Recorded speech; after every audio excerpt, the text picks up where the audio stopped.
Osio Negada, Jeff Ganohalidoh Corntassel Dagwadoa, Shalagiye Gwenasa Choda Galskiko Jean Agichi, Nole Gary Agidoda, Dagwaltina Westville, Oklahoma, Nole Huntington Beach, California, Aneha.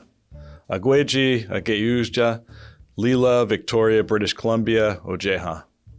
Nigohila, G. Gaski, Anehii, Ani Lekwungen, Nole Ani Wusenich, Ahani, Gigi, Inali Nagu. Hello, everyone. My name is Jeff Corntassel. My Cherokee name is Ganohalidoh, which means hunter. I'm a citizen of the Cherokee Nation and a member of the Choda ceremonial grounds in Tahlequah, Oklahoma. My parents, Jean and Gary, live in California. I live with my family on the unceded territories of the Lekwungen and Wusenich nations and peoples whose relationships with these lands and waters shape their political thought, their governance, their self-determining authority that should inform how we all relate to this place, which is located on the front lines of injustice and land and water defense. Welcome to the Frontlines Are Everywhere podcast. What do the front lines look like for you? When Indigenous peoples are confronted by injustices, we will be there on the front lines to ensure healthy, self-determined futures. When our lands and waters are threatened, we will stand on the front lines. As climate shifts occur, we will remain on the front lines.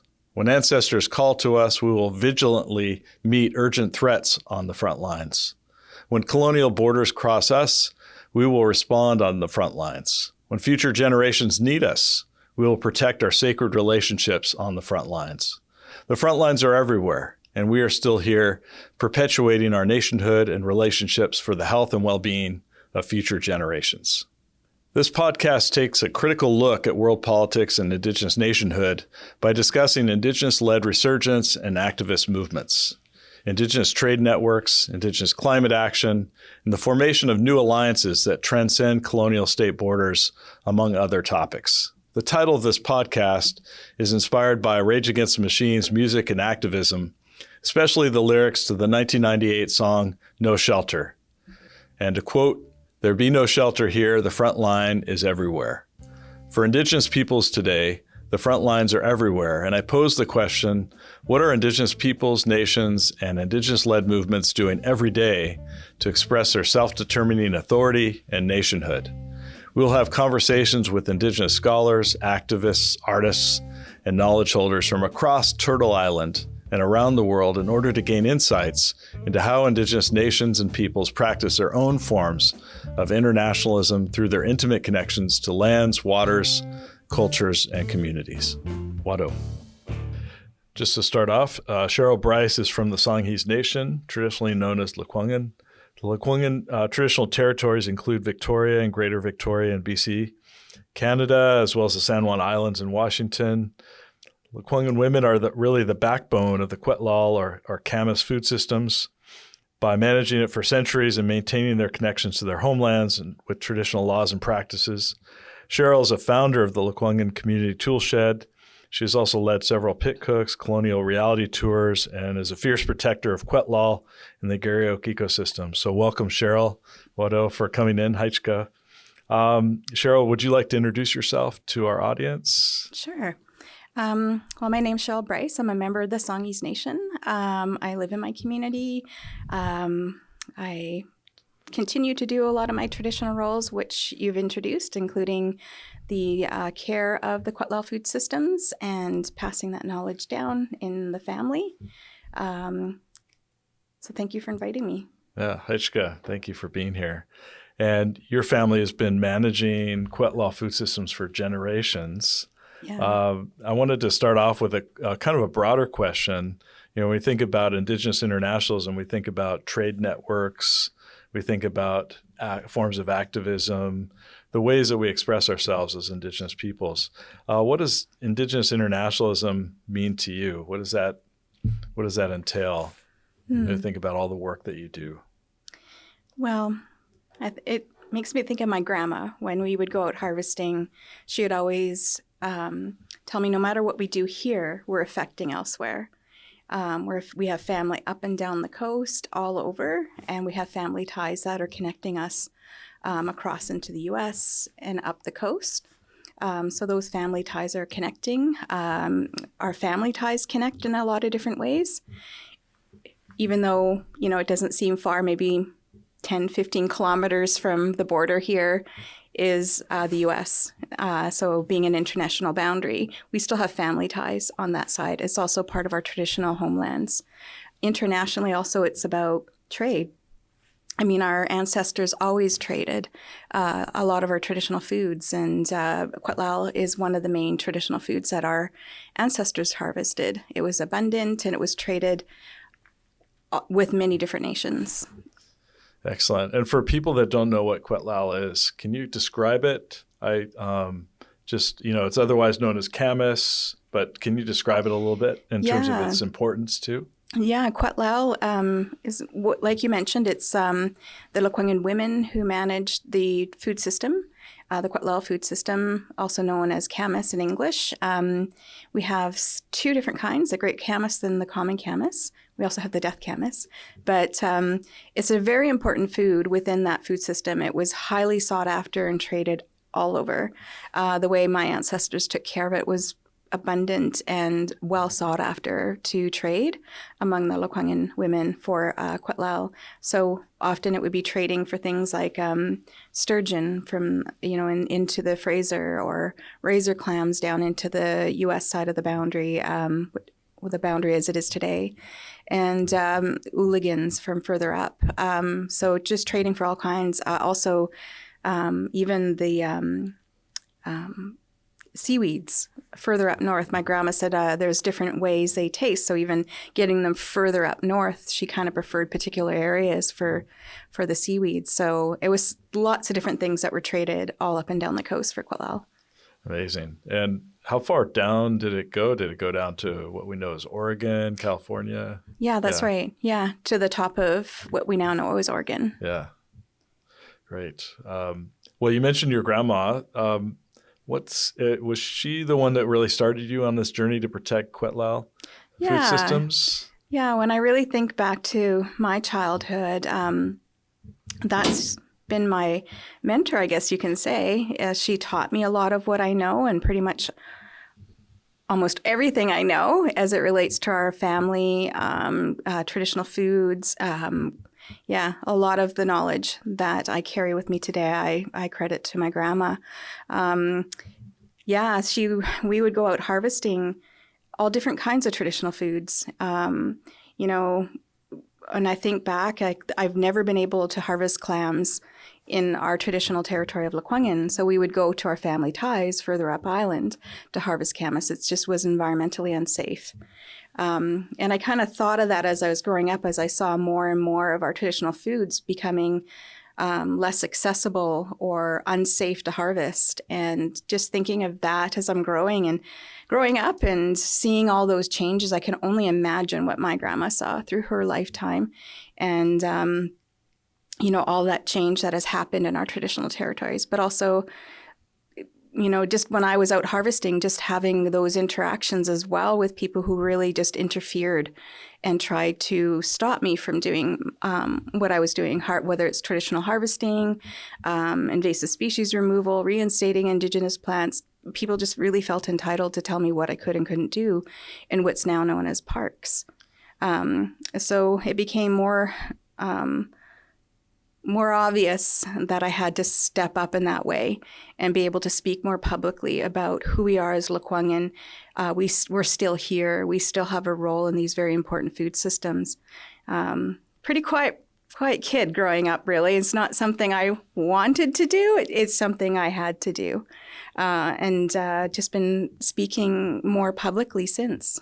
And that's how things came about, just presenting publicly. I know one summer project I did was a then and now presentation, and it was just showing our ancestors then and who we are today, because a lot of people even just thought we were gone, that there was no Indigenous people anymore in what's now known as Victoria. So just letting people know we were still here to begin with, and as time went on, just looking at ways to protect what's left and trying to find ways to work with, whether it's municipalities, different levels of government, whoever was managing that land at that time, to ensure our voice was heard and that we had a place at that table when we're talking about what's to be protected and how it's to be managed. Absolutely. Yeah. And I think your leadership is apparent in all of this. You've done so much work in this area. When you say, it's made it inaccessible, you could think of, I think of colonial imposition, maybe policies. What are some ways, and you mentioned that even people would come up to you and tell you that you shouldn't be doing this. What are some things that you've confronted in terms of, it might be racism, it might be, that colonial imposition that's challenged you, I guess, in terms of being able to harvest on your own territory? Oh, where do I begin? This could be an hour long. Yeah. How much time do you have? Well, when I think back to when I was a child, I remember me and my grandma were preparing this 9-bark tea, and we were going out and we were harvesting all of the different barks that we needed and all the different things we needed to make this tea and a few other teas we were making. And one of the places that she would go to get one of the barks wasn't really there anymore. It wasn't really accessible. So we went to Beacon Hill Park, and we went in super early in the morning. And I was just a little kid, and we were going in there with our tools to cut the bark. And one of my tools went flying out and landed into the ground. But it was because I was a bit startled. It was so early in the morning. We didn't think anyone's going to be there. And just before that happened, I mentioned to my grandma, like, what do we do again if they yell at us to get out and tell us we have no right to be there? She goes, no, it'll be okay. We'll just continue to do what we're doing. We'll just get the bark we need and we'll go. And as I was walking, I just kept hearing this thump, thump, thump, thump right behind me. So I turned around really quick to look, and out flew my knife and just hit into the ground. Well, it was a jogger, like really early in the morning, like the sun wasn't even up. And he just jumped back, looked at this elderly woman and this little kid, and turned around and ran the other way. This is the reality. I mean, some things we have to go in and harvest early in the morning, but we were going in there in the dark because we didn't want to be dealing with those issues of people telling us we had no right to be there. So sometimes that happened. We still would go in and harvesting during the day and still confronted some of those issues. But gosh, I had the police called on me. I've had people running up and yelling at me that I'm damaging the land and I have no right to be doing what I'm doing, and that they had more rights to appreciate the green space than I did to be harvesting food in a park or public lands. Wow, shameful. Yeah. I've had people even trying to run me out with their car. Once they wouldn't leave me alone, I would just leave and I would go to my car, and they'd still try to run me out with, like, as I'm walking with their vehicle. Wow. Yeah.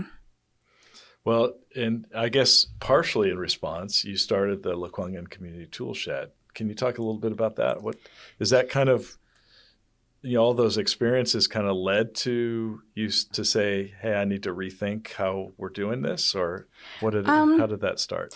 I started speaking more publicly to create awareness, definitely. And as I was creating more awareness, there was a lot more people, like some people would get very argumentative and disagree and felt I still had no right and they had more say because they were experts. But there were others who would come and say, well, what do we do? What can we do to change this? And I would always say, it's really up to you. It's up to you how you want to approach this and change. I can't make you do that. But what I can say is that I do go out and do a lot of invasive species removal and reinstating Indigenous plants in my homeland, and you're welcome to come and do that with me.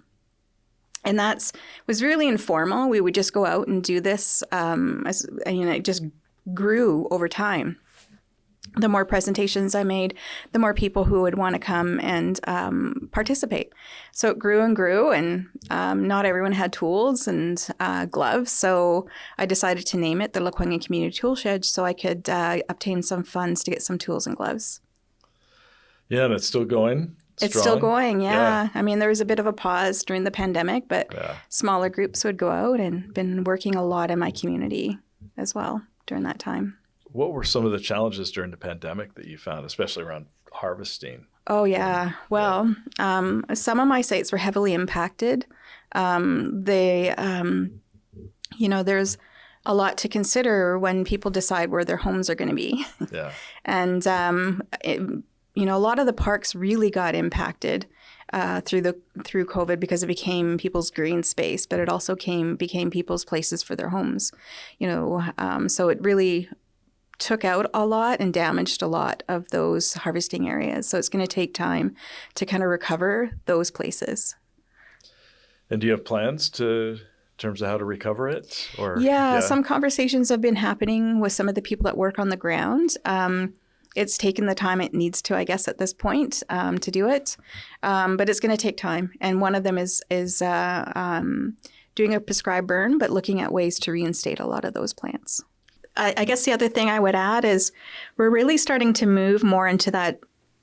We've always been self-determining and self-governing. We've run into the systemic racism, all of that we've talked about. But some of the things that have moved forward in so many different ways, I did mention that there has been some enforcement that the nation has sent out to Tl'chés. And the nation has had a bylaw enforcer. We now have Marine Guardians that go out as well. And the Marine Guardians kind of came about through a marine use plan that I had drafted. And that came about through the visioning of the community and interviews with the community. And the plan came to be with a lot of recommendations and suggestions on next steps. And that was one of them, was to have Marine Guardians out there as members enforcing trespassers to remove them from the reserve. So enforcing our laws and enforcing our traditional laws and having people be removed from our islands because they're heavily impacting our islands in so many ways, both on land and water.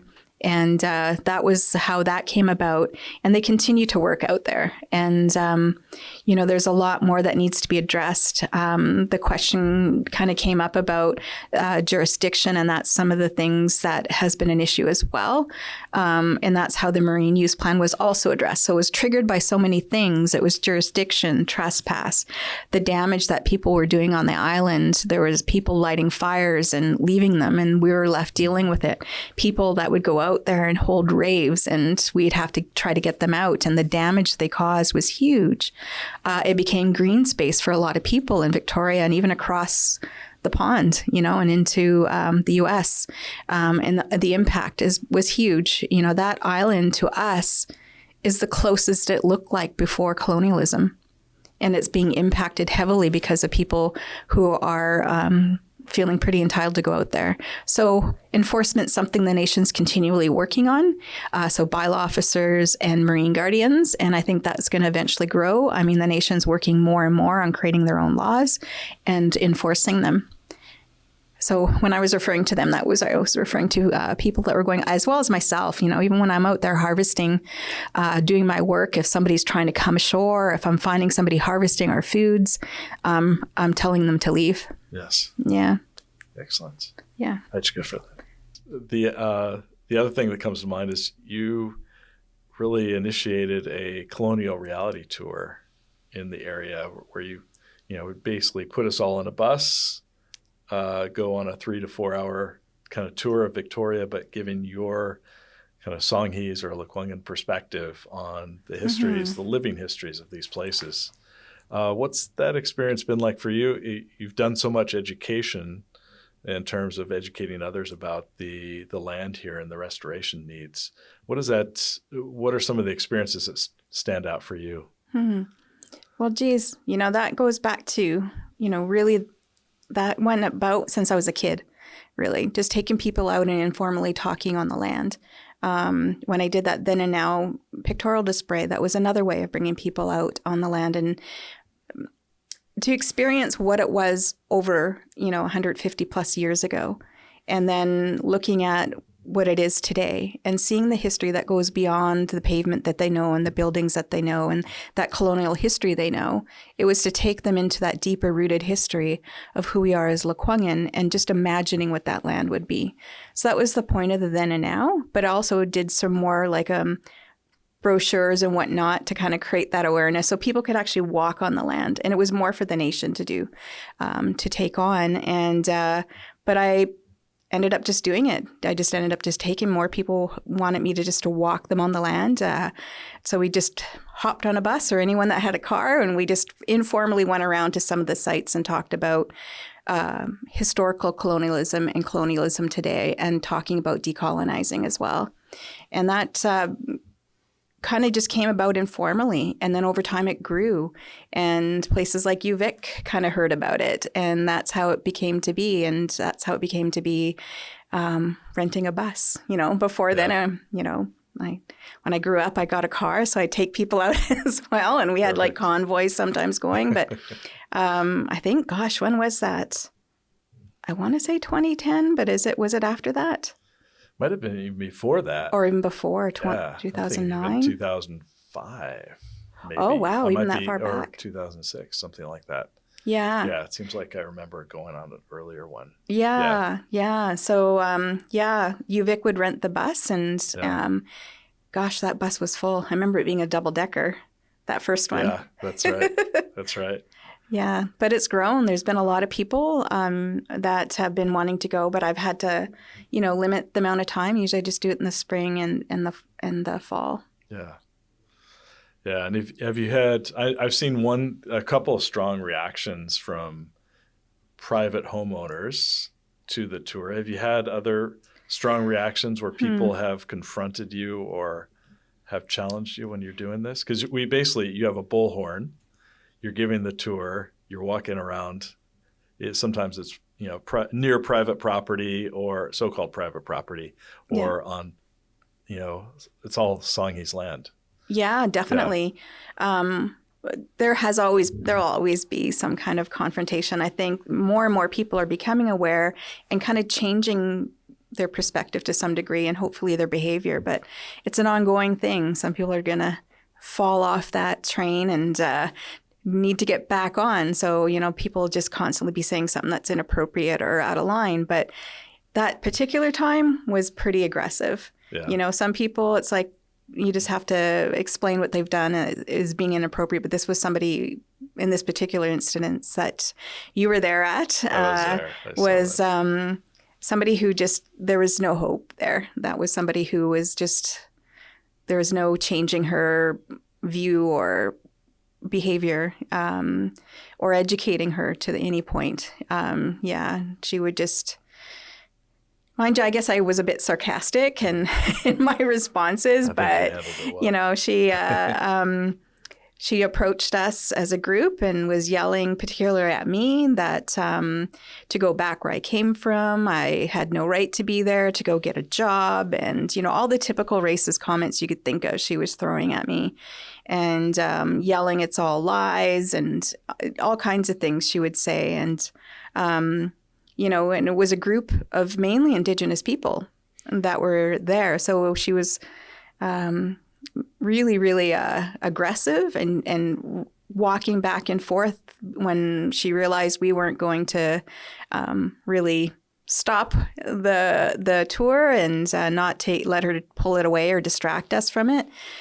She just started walking back and forth along the sidewalk, trying to get every non-Indigenous person walking by to back her up and help her stop us from doing the tour, yelling all kinds of things, until finally when I'm thinking he was probably also from Oak Bay, just told her to mind her own business and go away.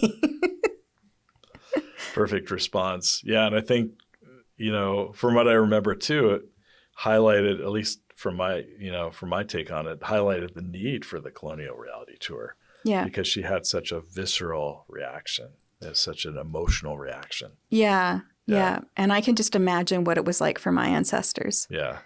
What they encountered. And, that was not that long ago when we did that tour. Absolutely. Yeah. It wasn't that and long it continued. ago. It wasn't that one time. It continued. She seemed to have a continuous place on that tour, unfortunately. Yeah. Yeah. Thanks for that. What does, there's all sorts of different elements to food sovereignty, and it's kind of a big term. What does it mean to you kind of on the ground?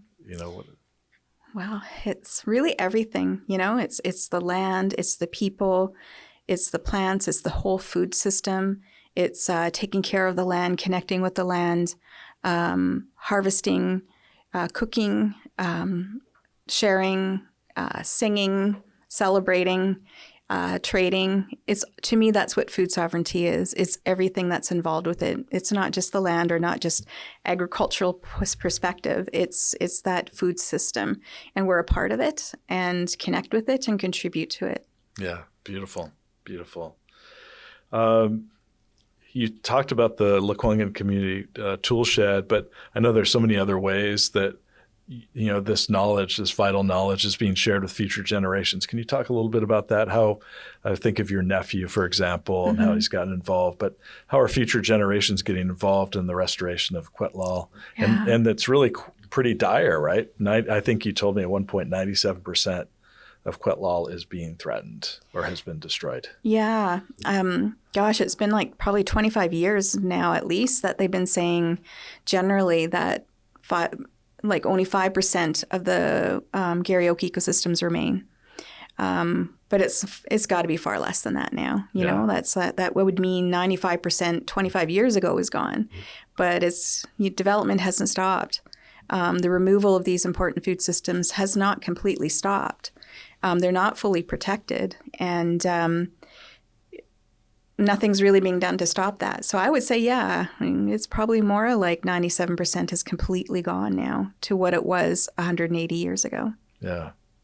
Yeah. And how are you getting younger folks involved, the next generations? So a lot of it's going out on the land. So kind of like what we were doing with the colonial and decolonial tours. Yeah. As far as me going out and teaching about it, I do something similar with the kids, always have, even before doing those official tours. Just taking out the youth in the community, my family, teaching like my grandma taught me, just out on the land, learning from the land, talking as we're working on the land, whether we're doing invasive species removal, reinstating Indigenous plants, or talking about old traditional tool making, or our important sites like cultural sites or archaeological sites and important harvesting sites, is very hands-on. And then talking about what that looked like historically and what has impacted and how it has impacted, and just going out and doing all kinds of things on the land, as well as making games out of it with the kids on the land so that they're learning differently, and singing on the land with some of the kids, and all kinds of different things that I'll do with the kids on the land to pass that knowledge down. Some of my family will definitely be more have different parts they want to participate in. Some family members prefer like helping me with the pit cooks, or some are good with the invasive species removal, reinstating plants. And one of my nephews is now more willing, to get out and do a lot more on the land. So he's been really keen and helping me quite a bit this past year. So he always was, but more so in this past year, there's a lot more work that I'm looking to do as I kind of start to hand that over. And we've been out mapping in this past year. So we've been out mapping in our communities, more so that we can have that so it's not all in my head, and have it so that a long-term plan can be made that can be implemented by Josh and others in the community, others in my family as well, and just so that it's very clear, so there's no oops or mistakes or something done kind of that might cause harm. So just making sure that we're taking care of those important food systems, ARC sites, cultural sites, and putting together a management plan. And that's in our reserve lands. But I've been kind of introducing that more to the community about really needing to do this more on our traditional homelands as well. Some of it has been kind of done with the City of Victoria, for example, but not all the municipalities are willing to do that kind of partnership or working relationship, or whatever you want to call it, to be able to have our input and to have us have a seat at that table when we're talking about our homelands and our traditional foods and our traditional food systems.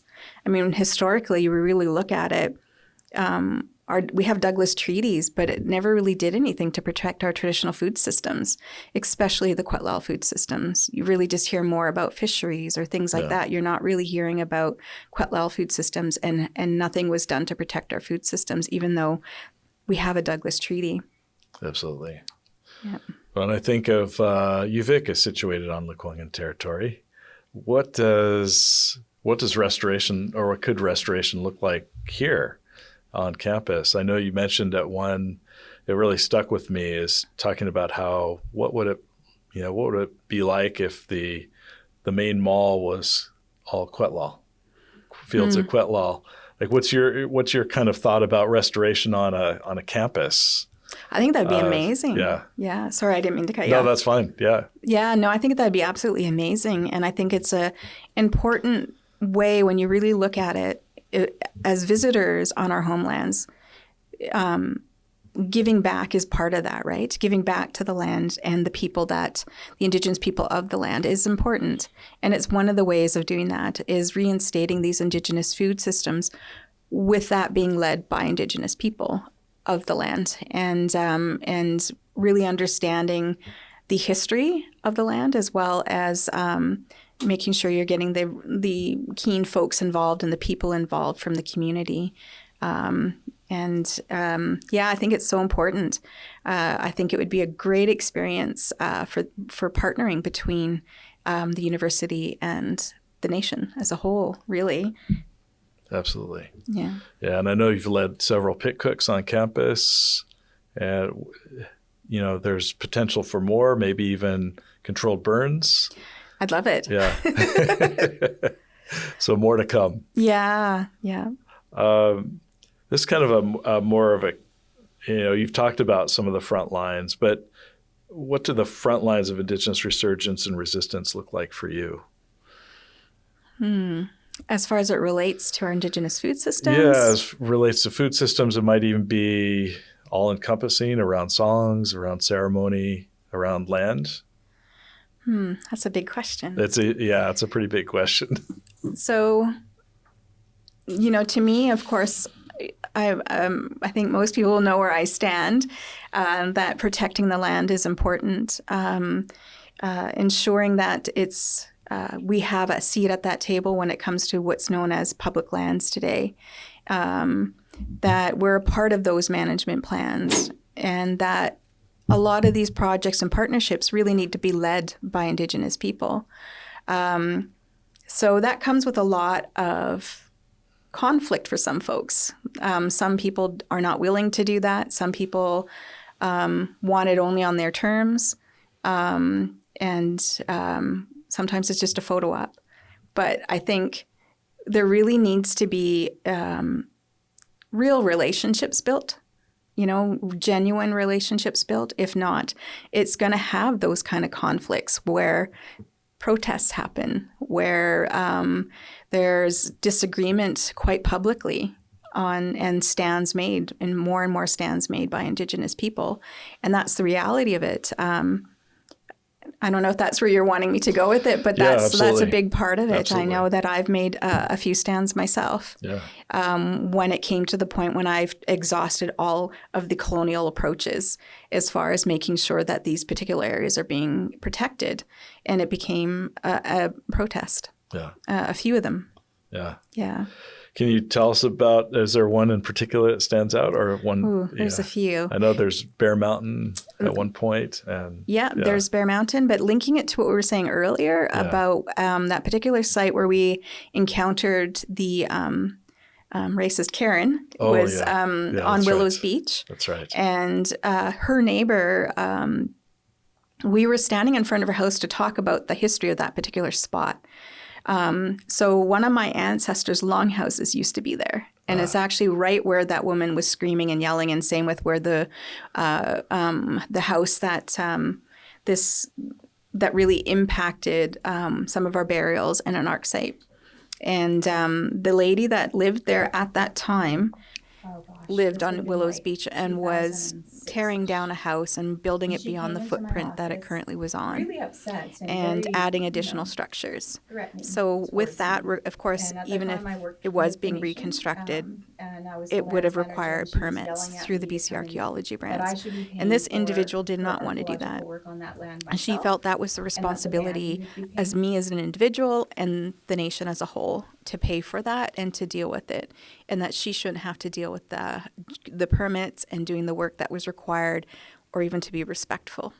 So she would come to me and get really upset. And at one point, she came into my office and was telling me how it's my responsibility. She knows the loopholes within the Heritage Act. And she would take me to court as an individual as well as the nation because she felt it was wrong that she had to pay for the work to be done on the land before she could develop her house. And she, of course, she had the very racist colonial view, and you can imagine all the things she had said. At that point, I just told her, well, just give the keys to my car now because you go ahead, take us to court. Let's see how this goes. But, all I got is a car. So I'll just give that to you now if that's what you really want. But we want you to go about doing this in the right way. So eventually, the permits were applied for. She fired that company, hired another company, so those permitting systems got prolonged. It dragged the process out because, of course, permits have to go through many desks. There's a lot of paperwork. She continued to drag it on just by being difficult. And this individual, also disclosed to us during that time. And, there was a couple of counselors, our nation counselors with me and some other staff when we were meeting with her that she wrote laws and worked for the government. And she was very open about that. Found out also that her husband was a judge with the Supreme Court, BC Supreme Court, and was pretty clear that she wanted to win this. So she dragged this out. I don't even know if the archaeology company that was hired was paid. I tried to ask. They wouldn't respond. So I'm assuming that meant no, but I don't know. I don't even know if she fully paid them. But she was dragging this out, and lots of things happened, and a lot of horrible things happened. I got a call from one of our members that was on site and monitoring, and told me to get there quick. Well, it was in Oak Bay. It's on the other side of town. It was going to take me a while, and he was talking me through what was going on. And so I made my way out there, but by then it was already done. What had happened was the archaeologist was respectfully removing one of our ancestors that was in the site where they were going to be building. And it was taking the time that it's supposed to take. And the individual that was the judge came out and was yelling at the archaeologist, saying all kinds of things you can imagine. And at the end of it all, he said, they've been dead a long time. Just get them out of here, and spat in the grave. And went in. So it was getting heated. By the time I got there, he was gone. And the work was wrapping up, or they were gone. At least the work was continuing, but they wanted to wrap up because it was escalating. And we talked it through and what the next steps were. Told them to make sure that they continue to do it in the right way. The next day, he went out for a run and came back and dropped dead in his kitchen. Yeah. And that was a judge. That was a judge related to this case. Yeah, our BC Supreme Court judge and somebody who worked in government making laws. And that,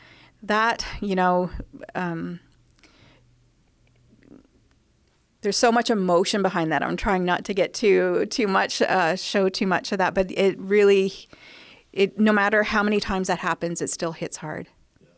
Yeah. I remember walking out and standing in front of those machines to stop them from pulverizing our ancestors.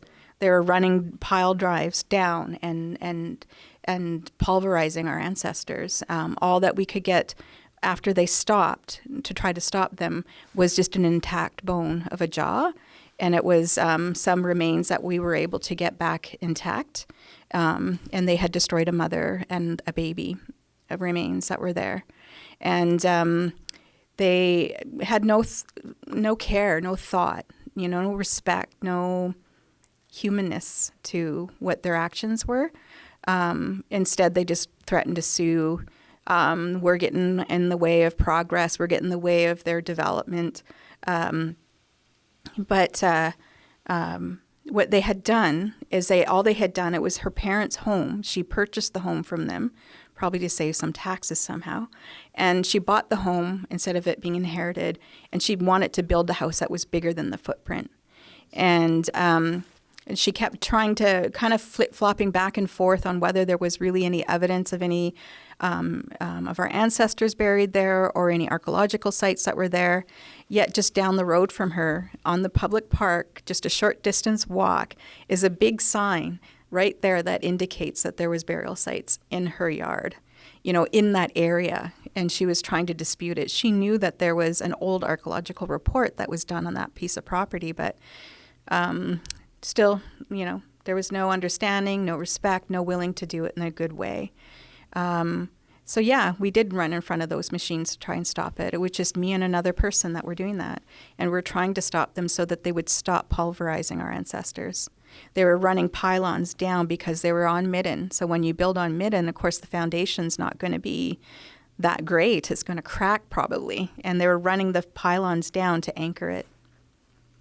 And while they were doing that, they were pulverizing our ancestors in the Ark site. It's devastating. Yeah. Almost beyond words, really, to think about that. Yeah. So at the same time, the Bear Mountain had happened just prior and was ongoing. Even when she was coming in to see us, it was ongoing at that time. So at that time, it got coined as she Bear Mountained it. Yeah. But after that, she did take the province to court. She won. It was where her husband's friends were, so she won. It's not really clear what it was and what she was really trying to fight for. To me, it just sounded like she wanted a free home.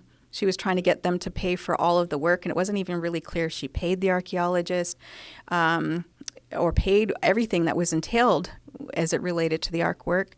But I think she was just looking for a free home and just to try to push her personal agenda and her views.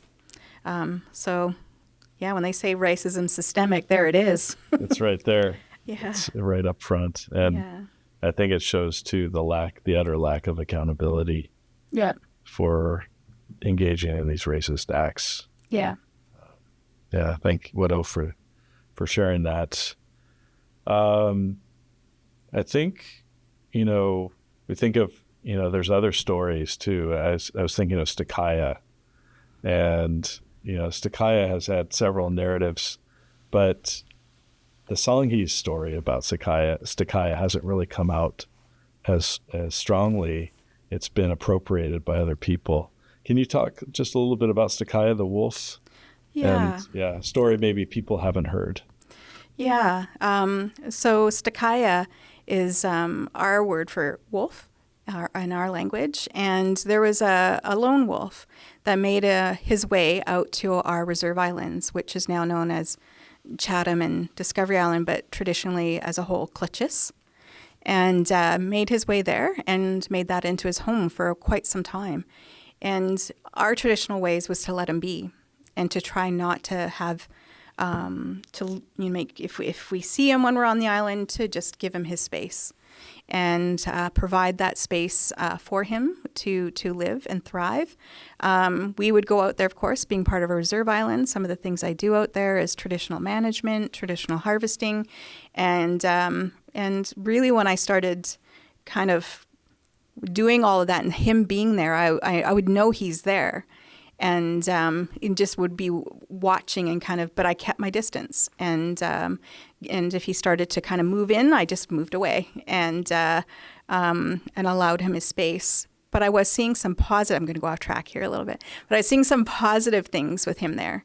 Some of the things that we are working towards is all of those impacts that are happening because of course, we know about invasive species and those impacts, but there's also other things that have come in that were not from here. And some of those are the non-migratory geese. And those are invasive. And they were destroying a lot of the land. They were creating like these little highways from the water into inland and really taking out a lot of our traditional food systems and impacting a lot of different cultural areas as well. So we were talking about and kind of mapping out those impacts and seeing that population of non-migratory geese, because they were in the hundreds for that small little area, and it was highly impacting. And just as he came, though, there was conversation about, well, let's start looking at potentially addling some eggs and seeing if this is going to help. But we didn't even have to do that. You know, as soon as we started watching as he was there, he was helping with that population. Yeah, so he was not, helping with that population, and it had decreased, and we saw some positive impacts on the land. Now that he's not there, we're going to probably encounter this again as the populations start to make their way. But we gave him his space, you know, as Hwalmach, as Indigenous people of the land, we gave him his space, respected him, and as non-Indigenous people that feel entitled to use our islands as their green space, we often go out there, especially as the word became public. We didn't publicly announce it. We didn't go out and telling everyone that there's a lone wolf on our island. It was the trespassers that did this, people who were trespassing on our lands that went out there and made this public and started telling everyone that there was a lone wolf out, and it became like almost like a sightseeing thing. You know, we had to really address that issue of trying to keep people off that island and to leave the wolf alone. And that's when our nation would speak more publicly to tell people to not trespass on our lands and to leave the wolf alone. Because people would show up with their dogs and walk around and look for it. People would come even across the states. You know, I saw online, there was people coming up on their boats and posting it online about them seeing the wolf and trying to chase the wolf. It was absolutely horrifying, the stuff I was seeing happen. So our nation spoke more publicly about protecting the wolf. And that was our stand on protecting the wolf and keeping people off the islands. This one particular individual, Cheryl Alexander, she lives in Oak Bay, and it was, you know, probably something she did on a regular basis is going out on her boat and trespassing on our lands. But as she became more aware of the wolf, she stalked the wolf. She went everywhere, trespassed on her lands, didn't care when we told her that she was trespassing and she needed to stop. She was taking photos of the wolf, and we told her that she didn't have any right to be on our lands and photographing on our lands and making that public because she was creating a book. And we told her she had no right to be doing that on our land without our permission, and we didn't support that anyway. And she continued to do this. She continued to trespass. She continued to bring people out on the boat, and because we amped up more people going out to patrol, we had photos of her approaching the wolf when he was on rocky outcrops along the shoreline, on the boat with her guests on the boat, pointing at them, and you could see him getting agitated and getting up and wanting to leave. And just constantly in his space. And it got to the point she actually purchased land. You know, there was land that was she purchased on Discovery side, a small area, limited access, and she purchased it so that she could set herself up out there to further her stalking and whatever she was doing out there. But she continued to trespass on our land to get to her property, both her and her husband and all the guests that she brought out to the islands. So she brought a lot of people out there. She brought out people who filmed and talked to her about the wolf, and all different kinds of people that she brought out there to do to create her books and her guests. It was really pretty horrific. You know, no matter what we said, she just wouldn't listen. She just threatened to sue again. She was another person who threatened to sue us. Seems to be the recourse of the colonizer. Yeah. Yeah. Taken into court. Yeah. Yeah. And really just such a powerful story about how that encroachment literally killed this wolf. Yeah, I believe she did.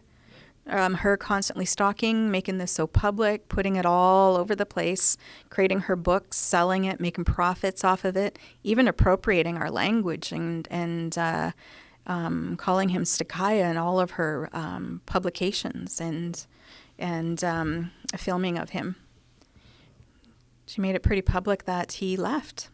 he was constantly had too many people all around him, and he eventually just left. And a hunter shot him once he was relocated.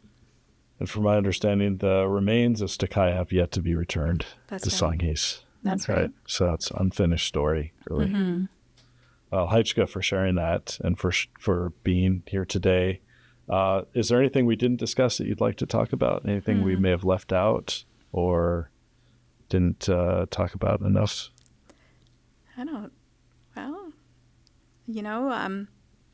I think most people that know me really know that a lot of my traditional role is really working with the land and our traditional food systems. And I think when people hear these sort of experiences like mine, I'm not the only one. There's so many other people in different nations as well that have experienced things from so many different ways. For me, like when I'm talking about this, it's to create the awareness, but it's also to ask people, what are you doing to work towards decolonizing yourself? And what are you doing to work towards decolonizing where you work and decolonizing your community? And that approach as a whole, as you look at BC and even across Canada as a whole, how is harm from colonialism being addressed today? It's not something that just happened 200 plus years ago. It's something that continues to happen today. And I think, when I share these stories, I get a lot of different kind of feedback, and some people are willing to do things. Some people are willing to learn. And of course, there's always people who aren't, and you get all kinds of feedback. But I really encourage people to listen to the experiences of Indigenous people and the truths that they're speaking about history and their experiences even today, and how we can end that harm. And I think those are important things to consider out of hearing this kind of conversation as I'm talking about the impacts to our traditional food system, the impacts of our ARC sites and our cultural sites, the impact to the environment, because the environment is not what it used to be. I mean, it's not safe. And understanding that things are not led from that colonial perspective in creating that relationship. It needs to be led by Indigenous people. And there's Indigenous people that are been missing at these tables that need to be at tables, or whether it's even informally, to make this happen. I think back 25 years ago, I was the only Indigenous person at that table when I was talking to scientists about the importance of who we are as Lekwungen, the history of the kwetlal food systems, the history of the land. And it was challenging. It was not what it would be today. The hurdles and challenges and debates, and I don't even the hate that would be tossed. Like, even one person said to me, "When is this going to be mine? You keep talking about this being your ancestral lands. When is it going to be mine?" And I said, "Never, because you're not Lekwungen." And that I got kicked out of that meeting and was told not to come back, so I didn't.